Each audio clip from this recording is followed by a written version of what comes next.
So recently you might have seen me hitchhiking if you follow my Instagram stories. And I did it because I'm in another fucking country. In New Zealand, of all places. New Zealand has a very small population and it's said to be a very safe place.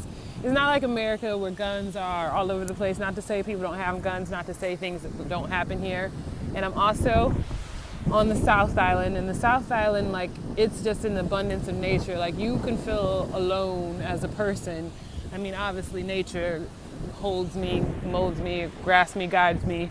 I could just go on about that. But sometimes you won't see other people. Like, it'll just feel like you're alone. And it's beautiful. Like, there's just not, it's not a heavy populated thing. So a lot of people that picked me up when I was hitchhiking were on their way to work. They were leaving work or going home, which is like however many miles out the way. And originally, in my mind, I was on a set path, and there's no such thing as a set path. Life will take you wherever, you know, they see fit, and you gotta just stop planning and go with the flow. So I did. So I stood on the side of the road and I saw where it took me, and people, and like initially I knew where I wanted to go in my mind because I was trying to get to a greater destination. And these people are like, no, like, don't go that way. Like, go see something else. Like, locals will teach you things that you never see, that you can't Google.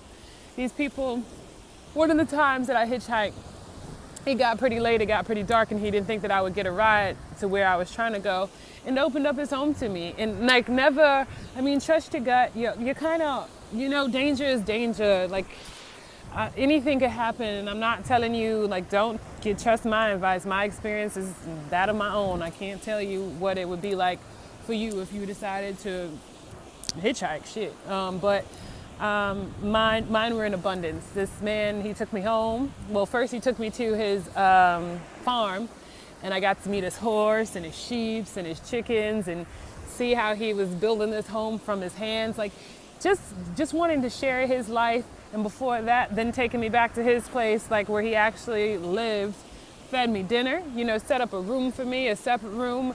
Then in the morning we woke up, he cooked me breakfast, and then he dropped me off, and we went on our way. Like, these people, some people I'll never see again. These people didn't want any money.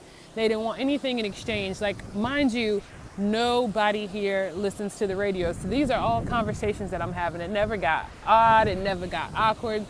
I had so much to learn from these people. It was truly an abundance. Hitchhiking has been one of the top experiences that I have had while I've been in this country. And I think that it's an amazing way to not just be a tourist somewhere else, but to really, really in abundance learn about the culture, learn about the people. And I will say that I haven't had the opportunity a lot to learn about the Maori culture from, you know, the natives, but Kiwis are also natives, but they're white people. They're not the originals of this land. They're people that were born here, of course, but that means that their ancestors came over and, you know. But they're amazing people. These people don't live beyond their means. These people, New Zealanders, like, you can see a big house, a flashy house, but nothing like you'll see in the States. Like, a lot of people just have what they need. A lot of people, like, they don't watch TV. They don't, you know, they don't do this shit. They're outside, they're swimming, they're paddleboarding, they're climbing, they're hiking. Like, they're always doing something that in your mind might be boring or not something that you find funny, but their lives are so great. They live off the land. A lot of these people don't grocery shop. They have their own cows, their own sheep. They're like, it's just beautiful. It's a whole different experience. It's hard to wrap my head around, just with me being so westernized from America of all places, you know, just in a different place where the kids will be young as hell and cool as hell already because they ski and they like surf and certified in this. Like, by the time that they, like, in school in New Zealand, you can drop out of school at 16 and carry on a trade. Like, you can make the choice to drop out of school and just go for trade. Like, you don't have to go get this bullshit ass education that doesn't serve you. Like, it's just a different place, and it's so abundant with just a wealth of just all things good. I can't even like begin to describe some of the things that have happened to me since I've been here. I've been here about 2 weeks now. Today is the 14th. I've been here 2 weeks now.